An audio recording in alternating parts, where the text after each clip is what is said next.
خواص کے لحاظ سے ایک جیسے ہیں، لیکن ان کو ریشم کا کیڑا استعمال کرے تو نرم ریشم بنتا ہے، شہد کی مکھی استعمال کرے تو میٹھا شہد بنتا ہے، ہرنی استعمال کرے تو اسی سے کستوری بنتی ہے، بکری کھائے تو اسی سے مینگنیاں بنتی ہیں۔ یعنی ویسے اگر اپنے طور پر ان کی کوئی پیداوار ہوتی تو پھر ایک ہی ہونی چاہیے تھی، سب پتوں کا نتیجہ یا سب سے ہی مینگنیاں بنے یا سب سے ہی شہد بنے۔ تو یہ جو جدا جدا اس کی پروڈکشن ہے، یہ یقیناً اللہ کی قدرت کی وجہ سے ہے۔ تو اس سے پتہ چلا کہ یہ بائی چانس کائنات نہیں بنی، اسے قادر مطلق نے جو مدبر ہے اس نے ان حکمتوں کے پیش نظر اس کو بنایا ہے۔ تو امام احمد بن حنبل سے اس سلسلہ میں پوچھا گیا کہ آپ کے نزدیک دلائل فارقہ کیا ہیں؟ تو آپ نے فرمایا کہ مرغی کا انڈا، اس میں اگر بندہ صرف اس میں ہی غور کر لے تو مشرک نہیں رہ سکتا۔ یعنی مرغی کا انڈا بولنے سے پہلے آپ نے اس کو مبہم طریقے سے بیان کیا۔ آپ نے فرمایا کہ ایک قلعہ ہے، اس کے اندر سونا ہے، باہر اس کے چاندی ہے، اور وقت معین پر جب اس قلعے کی دیواروں میں دڑار پڑتی ہے تو اندر سے ایک حیوان برآمد ہوتا ہے جو بولتا بھی ہے، سنتا بھی ہے۔ حالانکہ وہ قلعہ ہوا بند ہے، تو جو اس ہوا بند قلعے کے اندر کسی کو جان دے بھی سکتا ہے اور دے کے برقرار رکھ بھی سکتا ہے، وہ اللہ ہے۔ پھر پوچھا گیا کہ وہ کون سا قلعہ ہے، کہاں واقع ہے؟ تو انہوں نے کہا مرغی کا انڈا ہے، کہ یہ ہوا بند ہے، درمیان میں وہ زردی ہے، ارد گرد جو ہے وہ دوسرا پانی ہے۔ تو یہ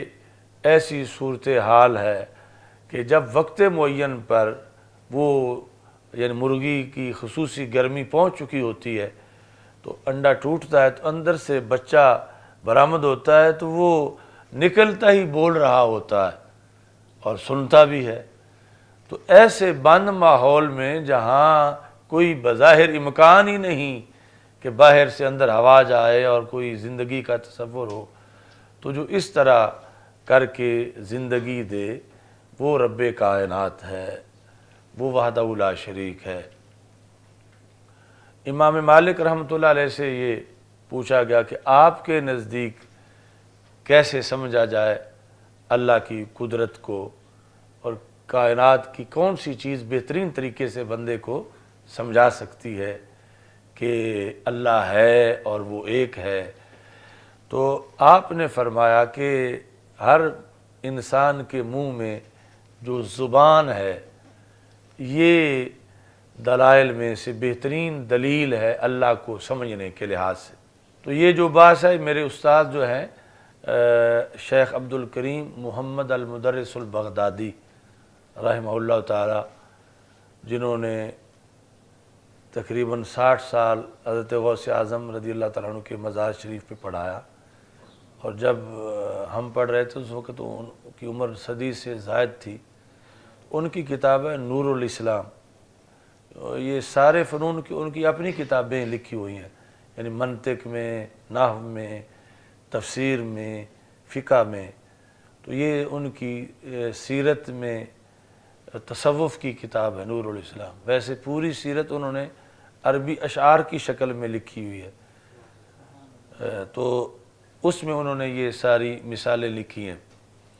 کہ امام مالک رحمۃ اللہ علیہ سے جب پوچھا گیا تو آپ نے فرمایا کہ یہ جو زبان ہے ساخت کے لحاظ سے یہ سارے لوگوں کی ایک طرح کی ہوتی ہے، بناوٹ کے لحاظ سے۔ یہ نہیں کہ پنجابیوں کی اور طرح کی ہو، سندھیوں کی اور طرح کی ہو، یا پھر فارسی والوں کی اور ہو، انگریزوں کی اور ہو، عربی والوں کی اور ہو۔ یہ بناوٹ میں ایک طرح کی ہے، لیکن بچہ جب لاہور بولنا شروع کرتا ہے تو پنجابی بولتا ہے، جس وقت اصفہان میں بولے تو فارسی بولتا ہے، مدینہ منورہ میں بولنا شروع کرے ولادت کے بعد وقت پر تو عربی بولتا ہے۔ تو جو ایک ہی قسم کی زبان سے مختلف بولیاں نکالے وہ اللہ ہے، کہ اس نے یعنی کس انداز میں سب کی تربیت کی ہے اور کن مراحل سے گزار کر وہ ایک زبان کو ایسی چیزیں، پھر آگے کتنا فرق ہے ایک ہی چیز کو، یعنی پانی کو کوئی پانی کہہ رہا ہے، کوئی واٹر کہہ رہا ہے، کوئی ماں کہہ رہا ہے، کوئی آب کہہ رہا ہے۔ تو اس طرح کر کے یعنی یہ بائی چانس کائنات نہیں بنی، اس کی بنانے والے کی پیش نظر بڑی حکمتیں تھیں، اور وہ حکمتیں تام ہیں، یعنی کہیں کوئی مغالطہ نہیں ہے، کہیں کسی لحاظ سے کوئی کمی نہیں ہے، اور کہیں یعنی اس میں کوئی تبدیلی نہیں، اتنے پکے قانون ہیں۔ میں جب بغداد شریف پڑھتا تھا تو میں نے اس پر بھی غور کیا کہ یہ جو عجیب چیز ذہن میں آئی کہ مرغ جو ہمارے پنجاب کے ہیں، جیسے وہ اذان دیتے ہیں بغداد شریف کے بھی ویسے ہی اذان دیتے ہیں۔ کبوں کا بولنا، کبوتروں کا بولنا، یعنی اس میں تبدیلی نہیں، مگر انسان تھوڑے تھوڑے وقفے کے بعد،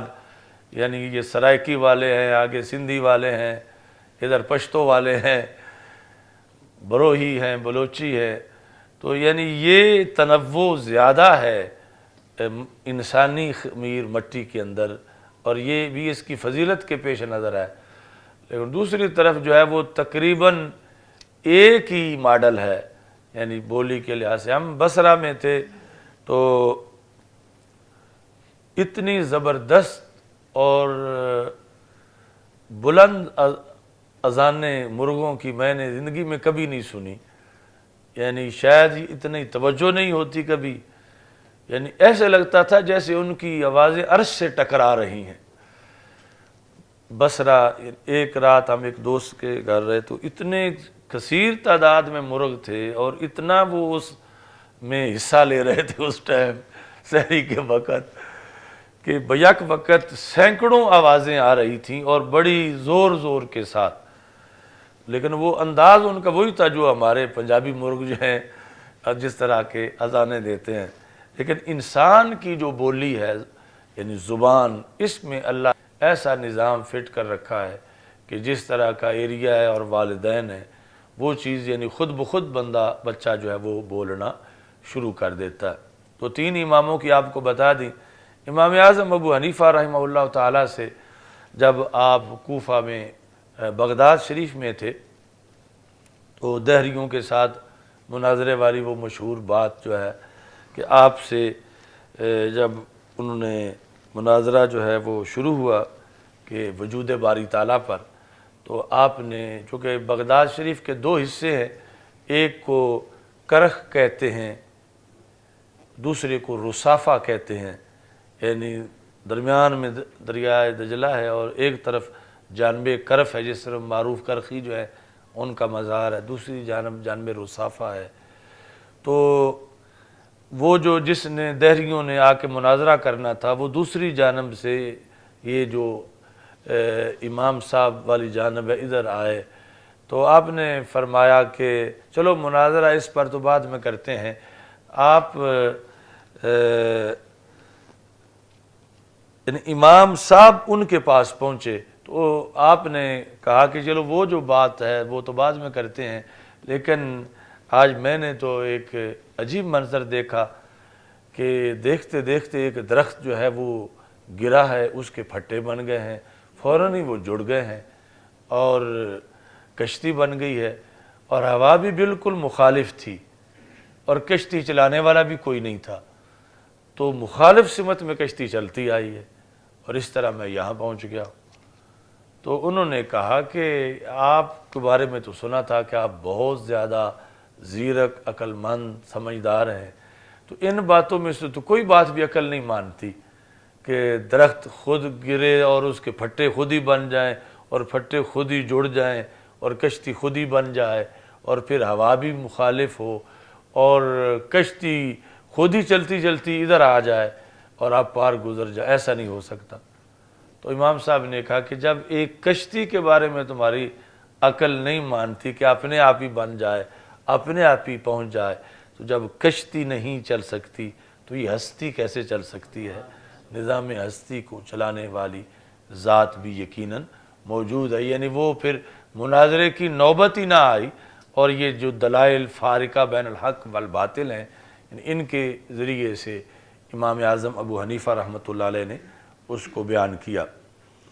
وَالثَّانِي نَصْبُ الدَّلَائِلِ الْفَارِقَاتِ بَيْنَ الْحَقِّ وَالْبَاطِلِ، کہ یہ بھی اللہ کی ہدایت ہے کہ اس نے ماحول میں، کائنات کے اندر دلائل جو ہیں وہ نصب کر دیے ہیں، اور یہ پھر بندے کی اپنی اپنی صلاحیت کے لحاظ سے ہے کہ وہ کون کون سے دلائل پڑھتا ہے، سمجھتا ہے، اور ان کے ذریعے پھر پہنچتا ہے۔ یعنی کچھ تو وہ دلائل ہیں کہ جن کے لیے پھر بڑا انسان زیرک ہو یا بہت زیادہ تعلیم حاصل کرے تو پھر پتہ چلتا ہے، لیکن کچھ جو ہیں وہ بالکل واضح ہیں، ہر ان پڑھ، ہر بدھو جو ہے وہ بھی ان کو دیکھ کے سمجھ سکتا ہے۔ تو یعنی اس کے اندر بھی بہت سی کیٹیگریز ہیں۔ یعنی انسان ایک تو ہے وفی انفسکم افلا تبصرون، یعنی انسان کے اندر کا جہان ہے، وفی الآفاق یہ باہر کا جہان ہے۔ تو انسان کے اندر کے علاوہ خود انسان کا جو ظاہر ہے، یعنی اس کے اندر بھی دلائل ہیں۔ یعنی یہ جو انسانی ہاتھ ہے، ایک انسان کا ہاتھ جو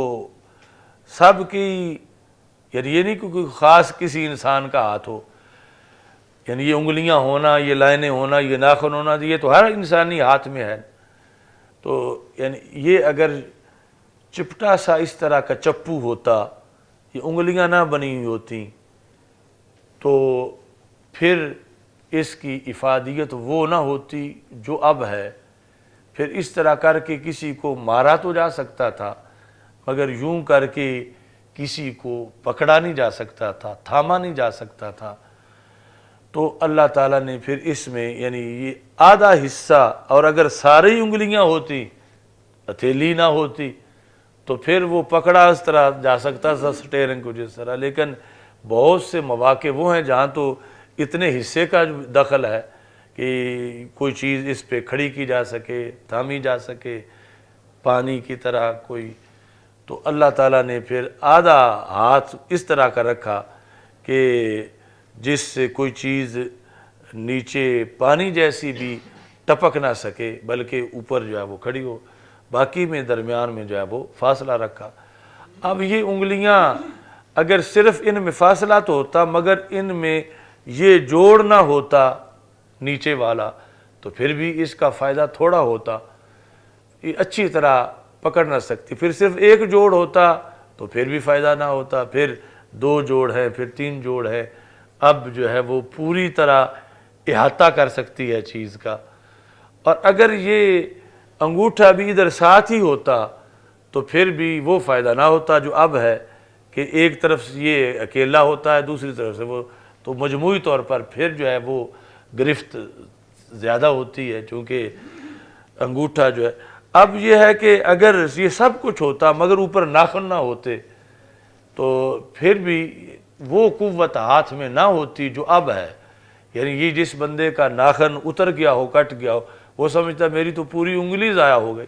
یعنی اس کی بنیاد پہ ساری قوت جو ہے وہ بنتی ہے۔ اور یہ سب کچھ ہوتا مگر اندر جو ہے وہ لکیریں نہ ہوتی، تو پھر جو چیز بھی بندہ پکڑتا وہ مچھلی کی طرح اچھل کے گر جاتی۔ تو یہ پھر اندر لکیریں بھی جو ہے وہ بنائی۔ آگے پھر وہ آگے ہے اس کے بہت کہ لکیریں کس طرح کی ہیں، الٹی ہیں، سیدھی ہیں، یہ ہے وہ ہے، یعنی لکیروں تک کی جو دلالت ہے اس کے اندر بھی یعنی اللہ تعالیٰ کی کتنی قدرت ہے کہ کتنے کتنے منافع اس نے سامنے رکھ کے انسان کو احسن تقویم بنایا ہے۔ پھر جو ہے وہ مثلا انسان اپنے آنکھیں اور کان ہی دیکھ لے، اگر کانوں کی جگہ آنکھیں ہوتی اور آنکھوں کی جگہ کان ہوتے تو یہ بھی تو ایک سٹائل ہو سکتا تھا، لیکن یہ ہے کہ اس میں بڑے نقصانات تھے کہ سنی تو بات کہیں سے بھی جا سکتی ہے مگر دیکھا سامنے سے ہی جا سکتا ہے۔ اب آنکھیں دائیں بائیں جو ہیں وہ دیکھ نہیں سکتے، پھیرنا پڑے گا منہ، لیکن کان سائڈوں پہ بھی ہیں تو سن رہے ہیں۔ تو اگر یہاں آنکھیں ہوتی، یہاں کان ہوتے، تو پھر ہر بندہ ٹکراتا رہتا، کبھی دیوار کے ساتھ، کبھی کسی کے ساتھ، کبھی کہیں گر جاتا، تو کتنا نقصان ہوتا۔ تو یہ یعنی صرف انسان اپنے ظاہر کو ہی دیکھے، باطن تو بھی بڑی دور کی بات ہے، تو اس سے یعنی اس کو یہ پتہ چلے کہ اللہ نے کتنے دلائل نصب کیے ہیں جو صلاح اور فساد کے درمیان فرق کرتے ہیں اور حق اور باطل کے درمیان فرق کرتے ہیں۔ یہ ایک جنس ہے ہدایت کی دلائل فارقہ کے لحاظ سے۔ الحمدللہ رب العالمین والعاقبۃ للمتقین والصلاۃ والسلام علی رسول الکریم۔ استغفر اللہ لا الہ الا اللہ وحدہ لا شریک لہ لہ الملک ولہ الحمد وہو علی کل شیء قدیر۔ اللہم بارک اللہم بارک اللہم بارک اللہم بارک۔ ربنا آتنا من لدنک رحمہ وہیئ لنا من امرنا رشدا وصلی اللہ تعالی علی حبیبہ خیر خلق سیدنا مولانا محمد۔ توحید و رسالت کا نعرہ دنیا میں لگانے نکلے